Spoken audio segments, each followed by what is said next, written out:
नमस्कार मंडळी. युरोपमधली मुलं 18 वर्षाची झाली की ती इंडिपेंडंट होतात आणि स्वतःचं स्वतंत्र आयुष्य जगू लागतात. मग ही मुलं त्यांच्या आईवडिलांना सांभाळतात का?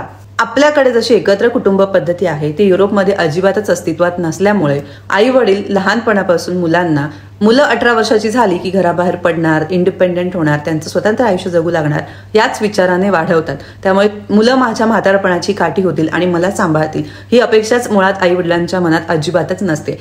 त्यामुळे मुलांवरती आई वडील कोणत्याही प्रकारे त्यांची स्वतःची जबाबदारी टाकत नाहीत आणि मुलं त्यांचं स्वतंत्र आयुष्य जगू शकतात, आई वडील त्यांचं स्वतःचं आयुष्य जगू लागतात. कडची बरीचशी मंडळी जी आहेत ती वयाच्या 60-70 नंतर सुद्धा ती अगदी रिटायर जरी झाली तरी काही ना काहीतरी काम करत राहतात आणि त्यामुळे ती फायनान्शियली सुद्धा त्यांच्या मुलांवरती अवलंबून नसतात.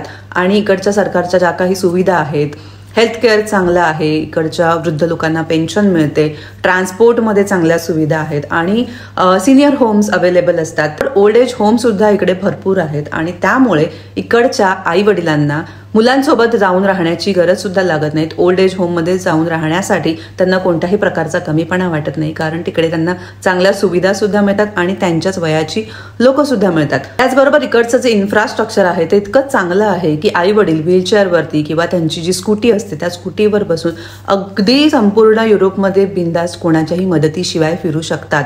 त्यामुळे आई वडिलांना कमीत कमी मुलांची गरज लागते. आई वडील आणि मुलं एकत्र जरी राहत नसले तरी सुद्धा सणासुदीला, वीकेंड्सना, हॉलिडेजला आई वडील आणि मुलं एकत्र येऊन सगळ्या गोष्टी सेलिब्रेट करतात. त्यामुळे आपल्याकडे जसं आपल्या आई वडिलांवर आपलं प्रेम असतं तसंच इथल्या आई वडिलांमध्ये, नातवंडांमध्ये सुद्धा असतं. ती लोक एकत्र राहत नाहीत हाच फरक आहे. नाहीतर आई वडिलांची मुलं काळजी सुद्धा घेतात आणि मुलांना गरज लागेल तेव्हा त्यांचे आई वडील अवेलेबल सुद्धा असतात, अगदी म्हातारपणात सुद्धा. Thanks for watching.